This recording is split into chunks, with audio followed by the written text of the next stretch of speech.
Welcome to success point. आज हम कक्षा 10 की हिंदी पाठ्य पुस्तक क्षितिज का बाल गोविंद भगत, जिसके लेखक रामवृक्ष बेनीपुरी हैं, पक्का पाठ का सार तथा इससे संबंधित प्रश्नोत्तरों को देखने वाले हैं। तो पाठ का सार कुछ इस प्रकार से है। बाल गोविंद भगत एक व्यक्ति है जो मंझले कद के गोरे चिट्टे आदमी थे। उनकी उम्र 60 वर्ष से ऊपर थी और बाल पक गए थे, मतलब बाल सफ़ेद हो गए थे। वे लंबी दाढ़ी नहीं रखते थे और कपड़े बिल्कुल कम पहनते थे। कमर में लंगोटी पहनते और सिर पर कबीरपंथियों की सी कनफटी टोपी। सर्दियों में ऊपर से कंबल ओढ़ लेते। वे गृहस्थ होते हुए भी सही मायनों में साधु थे। मतलब उनकी जो वेशभूषा थी वो देखने से कैसे प्रतीत होते थे, साधु की तरह, परंतु थे वो एकदम से साधारण व्यक्ति। माथे पर रामानंदी चंदन का टीका और गले में तुलसी की जड़ों की माला पहनते थे। उनका एक बेटा और पतोहू थे। पतोहू का मतलब उनके बेटे की पत्नी। वे कबीर को साहब मानते थे कि किसी दूसरे की चीज़ नहीं छूटे और न बिना वजह झगड़ा करते। मतलब किसी दूसरे की चीज़ को छूते भी नहीं थे और न बिना वजह झगड़ा करते। मतलब एकदम साधारण सिंपल से व्यक्ति थे। उनके पास खेती बाड़ी थी तथा साफ़ सुथरा मकान था। खेत से जो भी उपज होती उसे पहले सिर पर लाद कर कबीरपंथी मठ ले जाते और प्रसाद स्वरूप जो मिलता उसी से गुजर बसर करते। देखो वर्तमान युग में क्या होता है, हम जितना कमाते हैं उसका थोड़ा सा दान करते हैं, ठीक है, वो भी नहीं करते। परंतु इनका ठीक उल्टा था। ये जितना भी इनको खेती बाड़ी से जितना भी धन मिलता था उन सबको पहले ये कबीरपंथी मठ में ले जाते थे, वहाँ दान करते थे और जो बाद में वहाँ से जो बचता था उसी से अपना गुजर बसर करते थे। यानी कि एकदम विपरीत मामला था। ये कबीर के पद का बहुत मधुर गायन करते थे। आषाढ़ के दिनों में जब समूचा गांव खेतों में काम कर रहा होता तब बाल गोविंद भगत पूरा शरीर कीचड़ में लपेटे खेत में रोपनी करते हुए अपने मधुर गानों को गाते थे। भादों की अंधियारी में उनकी खंजरी बजती थी। जब सारा संसार सोया होता था तब उनका संगीत जागता था। कार्तिक मास में उनकी प्रभातियाँ शुरू हो जाती। प्रभातियों का मतलब सुबह के समय जो गीत गाने गाए जाते थे उनको प्रभातियाँ बोलते हैं। वे अगले सुबह नदी स्नान को जाते और लौटकर पोखर के ऊंचे भिंडे पर अपनी खंजरी लेकर बैठ जाते। पोखर के ऊंचे भिंडे का तात्पर्य है कि तालाब के जो ऊपरी मिट्टी के इलाका जो जगह बन जाती है ऊंची, वहाँ पर बैठ कर के वो वापस गाने बैठ जाते थे। गर्मियों में अपने घर के आंगन में आसन जमा बैठते। उनकी संगीत साधना का चरमोत्कर्ष तब देखा गया जिस दिन उनका इकलौता बेटा मरा। यानी कि उनका इकलौता बेटा मर गया, फिर भी वो जो उनका डेली रूटीन था, नदी में स्नान करने जाना, फिर खंजरी से या उससे जो भी उनके हाथ में जो भी वो वाद्य यंत्र था उसके द्वारा गाने वगैरह गाना, कबीर के दोहे वगैरह गाना। बड़े शौक से उन्होंने अपने बेटे की शादी करवाई थी। बहू भी बहुत सुशील थी। उन्होंने मरे हुए बेटे को आंगन में चटाई पर लिटाकर एक सफ़ेद कपड़े से ढक रखा था तथा उस पर कुछ फूल बिखरे हुए पड़े थे। सामने बाल गोविंद जमीन पर आसन जमाए गीत गाए जा रहे थे और बहू को रोने के बजाय उत्सव मनाने को कह रहे थे, क्योंकि उनके अनुसार आत्मा परमात्मा के पास चली गई है। यह आनंद की बात है। उन्होंने बेटे की चिता को आग भी बहू से दिलवाई। वर्तमान युग में भी हम देखते हैं कि हमेशा बेटा ही अग्नि देता है, मतलब आदमी ही अग्नि देता है, परंतु उन्होंने सभी रूढ़िवादियों को दरकिनार करते हुए अपने पुत्र को अग्नि किसे दिलवाई, बहू से। उन्होंने कहा कि बहू पर इसका अधिकार ज़्यादा है, मतलब है ना। जैसे ही श्राद्ध की अवधि पूरी हुई, बहू के भाई को बुलाकर उसके दूसरे विवाह करने का आदेश दिया। क्योंकि पुराने ज़माने में विधवा विवाह का प्रचलन नहीं था, परंतु फिर भी बाल गोविंद भगत ने अपने उसके भाई को बुलाकर कहा कि भाई इसकी दूसरी शादी करवा दो। बहू जाना नहीं चाहती थी, साथ रहना चाहती, उनकी सेवा करना चाहती थी, परंतु बाल गोविंद के आगे उनकी एक न चली। उन्होंने उन्होंने मतलब कहा कि अगर वो नहीं गई तो वे घर छोड़कर चले जाएंगे। मजबूरन बहू को जाना पड़ा। बाल गोविंद भगत की मृत्यु भी उनके अनुरूप ही हुई। वे हर वर्ष गंगा स्नान को जाते। गंगा 30 कोस दूर पड़ती थी, फिर भी वे पैदल ही जाते। घर से खा कर निकलते तथा वापस आकर खाते थे, बाकी दिन उपवास पर। किंतु अब उनका शरीर बूढ़ा हो चुका था। इस बार लौटे तो तबीयत खराब हो चुकी थी, किंतु वे नियम व्रत छोड़ने वाले नहीं थे। यानी कि जो उनका नियम था, नहाने जाना, सुबह फिर जो भी उनकी पूरी दिनचर्या थी उसको फॉलो करते थे। लोगों ने मना किया परंतु वे तस्य मस नहीं हुए। एक दिन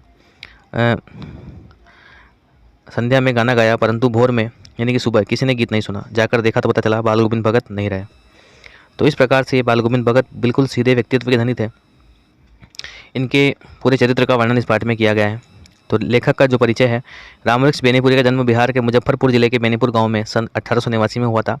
बचपन में ही माता पिता का निधन हो जाने के कारण आरंभिक वर्ष अभावों, कठिनाइयों और संघर्षों में बीते। 10वीं तक शिक्षा प्राप्त करने के बाद वे सन 1920 में राष्ट्रीय स्वाधीनता आंदोलन में सक्रिय रूप से जुड़ गए। कई बार जेल भी गए और उनकी मृत्यु जो है वो 1968 में हुई। तो अब इससे संबंधित अपन प्रश्नोत्तर देखते हैं। पहला प्रश्न, खेती बाड़ी से जुड़े गृहस्थ बाल गोविंद भगत अपनी किन चारित्रिक विशेषताओं के कारण साधु कहलाते थे। वे कबीर के आदर्शों पर चलते थे, उन्हीं के गीत गाते थे। वे शरीर को नश्वर तथा आत्मा को परमात्मा का अंश मानते थे। वे कभी झूठ नहीं बोलते थे, खराब व्यवहार करते थे, किसी से भी सीधी बात करने में संकोच नहीं करते थे, न किसी से झगड़ा करते थे, किसी की चीज़ न छूते थे और न ही बिना पूछे व्यवहार में लाते थे। वे दूसरे की चीज़ नहीं लेते थे। उनके खेत में जो कुछ पैदा होता सबसे पहले उसे कबीरपंथी मठ में ले जाते और उसमें से जो हिस्सा प्रसाद रूप में वापस मिलता वे उसी से गुजारा करते। उनमें लालच बिल्कुल भी नहीं था। इस प्रकार उन्होंने अपना सब कुछ ईश्वर को समर्पित कर दिया था। इन सभी बातों से पता चलता है कि जो बाल गोविंद भगत थे वो साधु न होते हुए भी उनमें जो गुण थे वो साधु वाले थे। भगत की पुत्र वधू उन्हें अकेले क्यों नहीं छोड़ना चाहती थी? भगत की पुत्र वधू उन्हें अकेले छोड़कर इसलिए नहीं जाना चाहती थी क्योंकि पुत्र की मृत्यु के बाद भगत के बुढ़ापे का एकमात्र सहारा वही थी। पुत्र वधू को इस बात की चिंता थी कि यदि वह चली गई तो भगत के लिए भोजन कौन बनाएगा? यदि भगत बीमार हो गए तो उनकी सेवा कौन करेगा? उसके चले जाने के बाद भगत की देखभाल करने वाला और कोई नहीं था क्योंकि उनकी बहुत सुशील थी, इसलिए सब सोच रही है। ठीक है। भगत ने अपने बेटे की मृत्यु पर अपनी भावनाएं किस व्यक्त की? बेटे की मृत्यु पर भगत ने पुत्र के शरीर को एक चटाई पर लेटा दिया, उसे सफ़ेद चादर से ढक दिया। कबीर के भक्ति गीत गाकर वे अपनी भावनाएं व्यक्त करने लगे। उनके अनुसार उसकी आत्मा परमात्मा के पास ऐसे चली गई मानो कोई विरहिणी अपने प्रेमी से जा मिली हो। उन दोनों के मिलन से बड़ा आनंद और कुछ नहीं हो सकता। इस प्रकार भगत ने शरीर की नश्वरता और आत्मा की अमरता का भाव व्यक्त किया। भगत के व्यक्तित्व और उनकी वेशभूषा का अपने शब्दों में चित्र प्रस्तुत कीजिए। भगत जी गृहस्थ होते हुए भी सीधे साधे सरल व्यक्ति थे। उनका आचार व्यवहार इतना पवित्र और आदर्शपूर्ण था कि वे गृहस्थ होते हुए भी वास्तव में मन से सन्यासी थे। वे अपने किसी काम के लिए दूसरों को कष्ट नहीं देना चाहते थे। बिना अनुमति के किसी की वस्तु को हाथ नहीं लगाते। वे कभी झूठ नहीं बोलते, खरा व्यवहार करते, कबीर के आदर्शों का पालन करते। वे अलौकिक गायक थे। कबीर के पद उनके कंठ से निकलकर मानो सजीव हो उठते। आत्मा परमात्मा पर उनका अटल विश्वास था। भगत जी के वैराग्य तथा निस्वार्थ व्यक्तित्व का परिचय इस बात से भी मिलता है कि अपने बेटे के श्राद्ध की अवधि पूरी होते ही अपने पुत्र वधू को उसके पिता के घर भेज दिया तथा उसका दूसरा विवाह करने का आदेश भी दे दिया। अब उनकी वेशभूषा किस प्रकार से थी? बाल गोविंद भगत जो थे वो मंझले कद के गोरे चिट्टे आदमी थे। उम्र 60 से ऊपर थी। बाल पक गए थे। लंबी दाढ़ी जटाजूट तो नहीं थी, किंतु उनका चेहरा हमेशा सफ़ेद बालों से जगमगाता रहता था। कपड़े बिल्कुल कम पहनते थे। कमर में एक लंगोटी मात्र और एक सिर पर कबीर पंथियों की कनपटी टोपी। जब जाड़ा आता यानी सर्दी आती तब एक काली कमली ऊपर से ओढ़े रहते थे। मस्तक पर हमेशा चमकता हुआ रामानंदी चंदन जो नाक के एक छोर से औरतों के टीके की तरह शुरू होता और गले में तुलसी की जड़ों की एक बेडोल माला, ये सभी बाल गोविंद भगत की क्या थी? वेशभूषा थी। बाल गोविंद भगत की दिनचर्या लोगों के अचरज का कारण क्यों थी? बाल गोविंद भगत की दिनचर्या लोगों के अचरज का कारण इसलिए बन गई थी क्योंकि वे जीवन के सिद्धांतों और आदर्शों का अत्यंत गहराई से पालन करते हुए उसे अपने आचरण में उतारते थे। वृद्ध होते हुए भी उनकी स्फूर्ति में कोई कमी नहीं थी। सर्दी के मौसम में भरे बादलों वाले बादों की आधी रात में वे भोर में सुबह जल्दी उठकर गांव से 2 मील दूर बहती गंगा में स्नान करने जाते थे। खेत में अकेले खेती करते हुए कबीर के गीतों में तल्लीन रहते थे और विपरीत परिस्थितियाँ होने के बावजूद भी उनकी दिनचर्या में कभी कोई परिवर्तन नहीं आया। एक वृद्ध की अपने कार्य के प्रति ऐसी सजगता और लगाव देखकर लोग दंग रह जाते थे। पाठ के आधार पर बाल गोविंद भगत के मधुर गायन की विशेषताएं लिखिए। बाल गोविंद भगत के गीतों में एक विशेष प्रकार का आकर्षण था। कबीर के पद उनके कंठ से निकलकर सजीव उठते थे। खेतों में जब वे गाना गाते तो स्त्रियां के होठ बिना गुनगुनाए ही नहीं रह पाते थे। गर्मियों की शाम में उनके गीत वातावरण में शीतलता भर देते थे। उनके गीतों में जादुई प्रभाव था। संध्या समय जब वे अपनी मंडली समेत गाने बैठते तो उनके द्वारा गाए पदों को उनकी मंडली दोहराया करती थी। भगत के स्वर के आरोह के साथ श्रोताओं का मन भी ऊपर उठता चला जाता था और लोग अपने तन मन की सुध बुध खोकर संगीत की स्वर लहरी में तल्लीन हो जाते थे। कुछ मार्मिक प्रसंगों के आधार पर यह दिखाई देता है कि बाल गोविंद भगत प्रचलित सामाजिक मान्यताओं को नहीं मानते थे। पाठ के आधार पर उन प्रसंगों को लिखिए।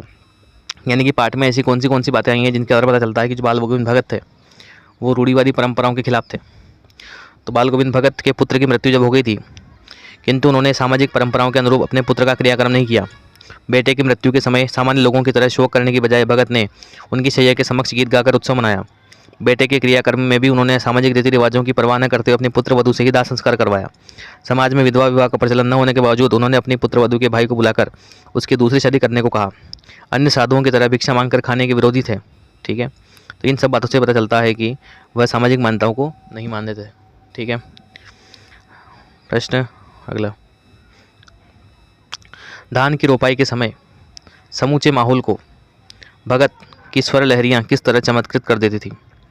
आषाढ़ की रिमझिम फुहारों के बीच खेतों में धान की रोपाई चल रही थी। बादलों से घिरे आसमान में ठंडी हवाओं के चलने के साथ साथ बाल गोविंद भगत के कंठ से निकला मधुर संगीत वहाँ खेतों में काम कर रहे लोगों के मन में मधुर झंकार उत्पन्न कर देता है।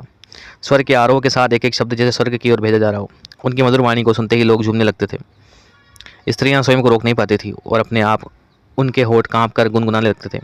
हलवाओं के पैर गीत की ताल के साथ उठने लगते थे। रोपाई करने वाले लोगों की उंगलियां गीत की स्वर लहरी के अनुरूप एक विशेष क्रम से चलने लगती थी। बाल गोविंद भगत के गाने से संपूर्ण सृष्टि मिठास में खो जाती थी। तो इस प्रकार से पाठ का सार और कुछ प्रश्न उत्तरों को हमने देखा। मिलते हैं नेक्स्ट वीडियो में। धन्यवाद।